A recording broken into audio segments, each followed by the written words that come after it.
Mesdames, Messieurs, bonjour et bienvenue à l'actualité internationale sur Kivu Morning Post. Dans un entretien à France 24, le ministre rwandais des Affaires étrangères, Olivier Nduhungirehe, accuse Kinshasa de fragiliser la mise en œuvre de l'accord de Washington, évoquant des violations du cessez-le-feu et une détérioration sécuritaire dans l'est de la République démocratique du Congo. Plus de détails, Ketia Rugameka. Dans un entretien exclusif accordé à France 24, le ministre rwandais des Affaires étrangères, Olivier Nduhungirehe, a adressé un constat sévère de la mise en œuvre de l'accord de paix signé à Washington entre le Rwanda et la République démocratique du Congo. Le chef de la diplomatie rwandaise a pointé un manque de volonté politique de Kinshasa, dénoncé la position des États-Unis et formulé des graves accusations concernant la situation sécuritaire dans l'est de la RDC. Au cœur de ces critiques figure qu'il qualifie de partialité de plus en plus criante des États-Unis. Olivier Nduhungirehe estime qu'il existe une contradiction flagrante entre les sanctions américaines visant le Rwanda et les déclarations du secrétaire d'État américain Marco Rubio, qui avait reconnu, selon lui, que la RDC n'avait pas neutralisé les forces démocratiques de libération du Rwanda, comme le prévoit l'accord de Washington. Le ministre rwandais affirme que, depuis la signature de l'accord de paix, les cessez-le-feu est régulièrement voilé. Il accuse les forces congolaises d'avoir intensifié les attaques de drones contre l'opposition de l'AFC/M23, mais aussi contre les civils Banyamulenge au sud Kivu. Depuis la signature de cet accord de paix, les attaques de drones se sont intensifiées, non seulement contre l'opposition de l'AFC/M23, ce qui constitue une violation des cessez-le-feu, mais aussi contre les civils Banyamulenge au sud Kivu, a déclaré Olivier Nduhungirehe. Selon lui, l'autre point de blocage majeur concerne la neutralisation des FDLR. Le chef de la diplomatie rwandaise soutient que, loin de démanteler ce groupe armé, le gouvernement congolais aurait renforcé son influence sur les plans militaires et politiques. Au lieu de s'engager dans cette voie, le gouvernement congolais a renforcé les FDLR tant sur les plans militaires que sur les plans politiques, notamment en favorisant leur structuration autour de personnalités telles que Jean-Luc Habyarimana, a-t-il affirmé. Interrogé sur la plainte introduite par la RDC contre le Rwanda devant la Cour internationale de justice, Olivier Nduhungirehe l'a qualifié de pur cynisme et de manœuvre politique.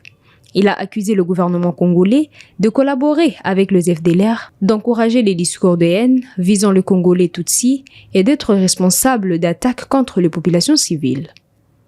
Il y a une accumulation de crimes commis par le régime de Kinshasa. Dès lors, ce dernier ne peut pas faire abstraction de ces faits et de se rendre à La Haye pour accuser un autre État de crime de cette nature, a-t-il soutenu. Ces déclarations interviennent alors que la mise en œuvre de l'accord de Washington reste confrontée à de nombreuses difficultés sur fond des tensions persistantes dans l'est de la RDC et d'accusations réciproques entre Kigali et Kinshasa. Les autorités congolaises rejettent régulièrement les accusations rwandaises. Nous parlons toujours des questions à l'international lors de la 10186e séance du Conseil de sécurité de l'ONU tenue le 29 juin 2026 et consacrée à la situation au Moyen-Orient. La République démocratique du Congo a condamné toute violence visant les populations civiles.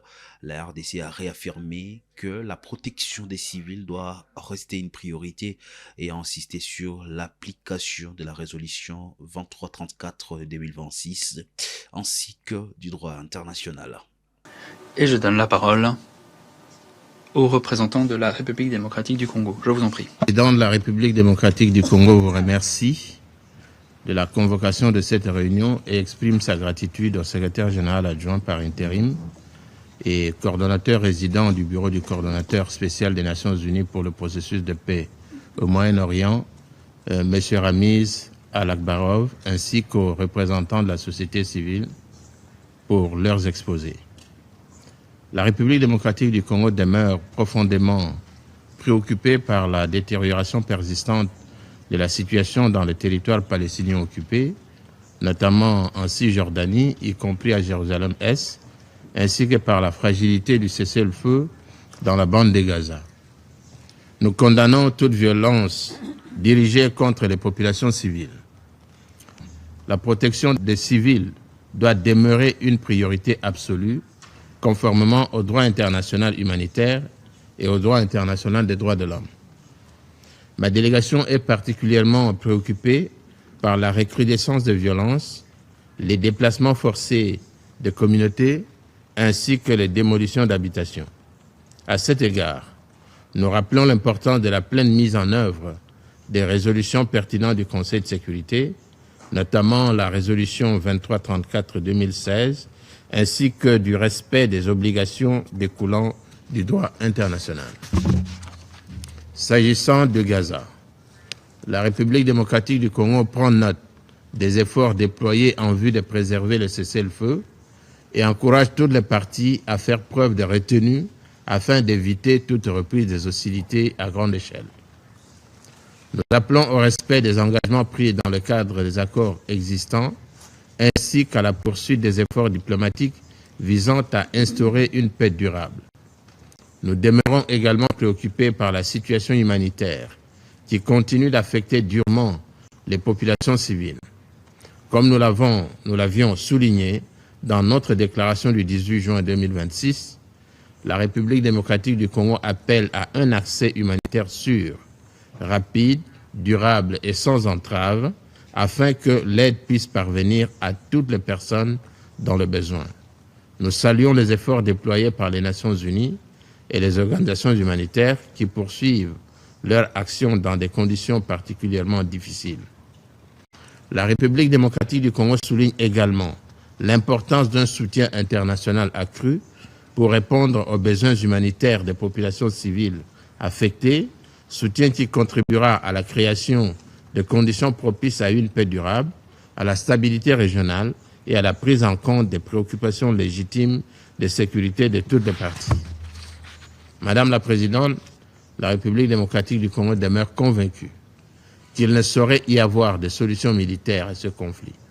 Seul un processus politique crédible, fondé sur le droit international, les résolutions pertinentes des Nations Unies, permettra de parvenir à une paix juste, globale et durable.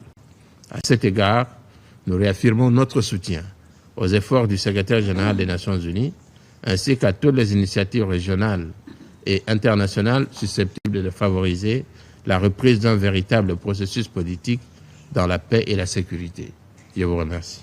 Nous quittons les contextes de la RDC. Au Sénégal, l'Assemblée nationale a adopté le 29 juin 2026 un projet de réforme constitutionnelle controversé qui modifie l'équilibre de pouvoir entre l'exécutif et le Parlement. Un référendum est annoncé dans un climat tendu marqué par des échauffourées et le boycott de l'opposition. Reportage.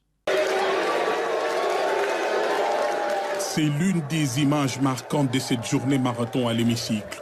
Le député de l'opposition Abdoumbo évacué par les éléments du GIGN après une vive altercation. Une tension palpable qui n'a cependant pas interrompu le cours des travaux. Malgré ces moments de crispation, la majorité parlementaire a poursuivi l'examen du projet de révision constitutionnelle, présenté comme l'aboutissement de plusieurs cycles de concertation politique engagés ces dernières années. Face aux députés, le ministre de la Justice a défendu les amendements portés par l'exécutif, invoquant la nécessité de renforcer la continuité de l'État et d'assurer une meilleure cohérence du fonctionnement des institutions.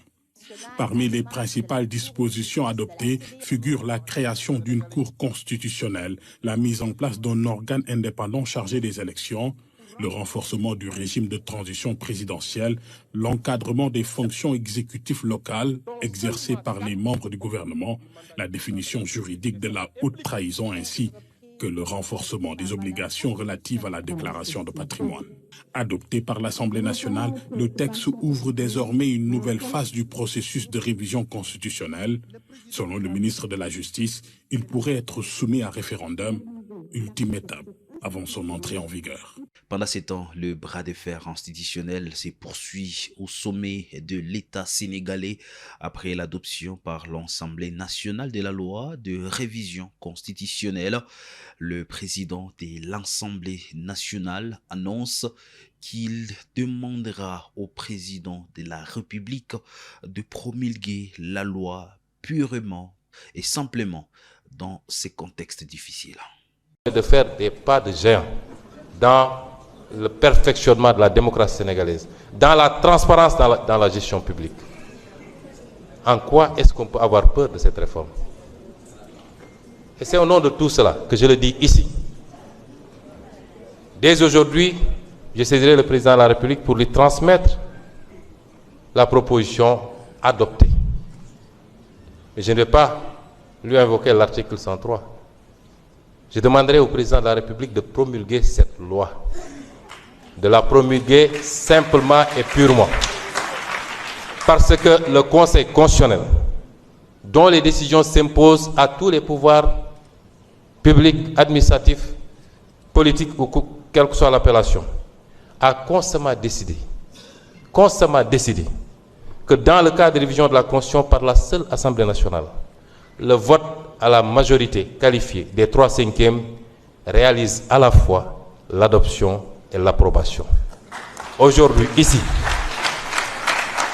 l'Assemblée nationale a voté à la majorité qualifiée et l'Assemblée nationale a réalisé l'adoption. Et c'est la fin de l'actualité internationale sur Kivu Morning Post. Messieurs, dames, merci à vous de l'avoir suivi.